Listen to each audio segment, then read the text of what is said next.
السلام عليكم ورحمة الله وبركاته. ازيكم عاملين ايه؟ يا رب تكونوا بخير. فيديو جديد ان شاء الله هنبتدي كده بالصلاة على الرسول عليه افضل الصلاة والسلام.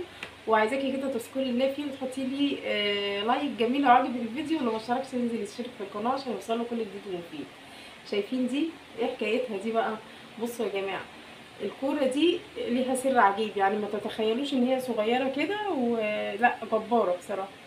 دي حاجة اسمها دلكة سودانية. اكيد كل الناس اللي معانا في القناة لو هم سودانيين او هم من اسوان هيبقوا عارفين حكاية الدلكة السودانية دي. الدلكة السودانية دي طبعا انتوا مش هتشموا ريحتها جميلة جبارة. بصوا دي بقى بتعمل ايه؟ ليها فوائد حلوة قوي وبتستخدمها اي مرأة سودانية في اعتنائها بنفسها وبشرتها وجمالها وريحتها الحلوة. طبعا كل الناس عارفة ان السودانيات بيتميزوا بما شاء الله باهتمامهم بنفسهم، وكمان ريحتهم الحلوة الجميلة الطيبة. فده سر من اسرارهم يا جماعة اللي هي الدلكة السودانية. طيب الدلكة السودانية دي بتعمل ايه بقى؟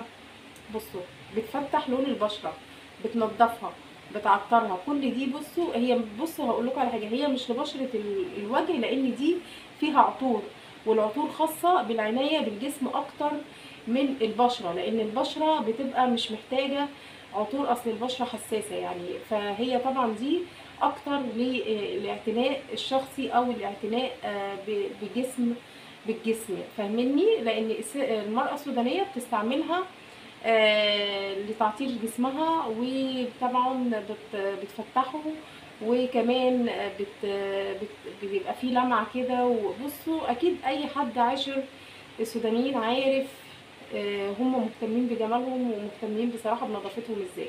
فدي سر من اسرار السودانيات اللي بيستعملوها في نظافتهم وريحتهم الحلوة. اسمها ايه دي؟ اسمها الدلكة السودانية. الدلكة السودانية دي بتتباع زي ما انتم شايفين كده بالكورة. تمام. لو اي حد حابب يجربها ياخد التجربه بتاعتها جميله جدا، ممكن يتواصل معايا. انا هحط لكم الارقام برضو، عشان في ناس في الحاجات دي يا جماعه لما بعرضها بيطلبوها ومش مش بيعرفوا يجيبوها منين. هي برضو انا اعرف اجيبها لكم، فاي حد عايزها او عايز يجربها وياخد التجربه الجميله معاها ممكن يتواصل معايا على الارقام اللي انا هسيبها على الشاشه. طيب وهي بصراحة يعني أي بيت سوداني هتلاقيه فيه الدركة السودانية دي، عاملة زي يعني مثلا إيه هقول لكم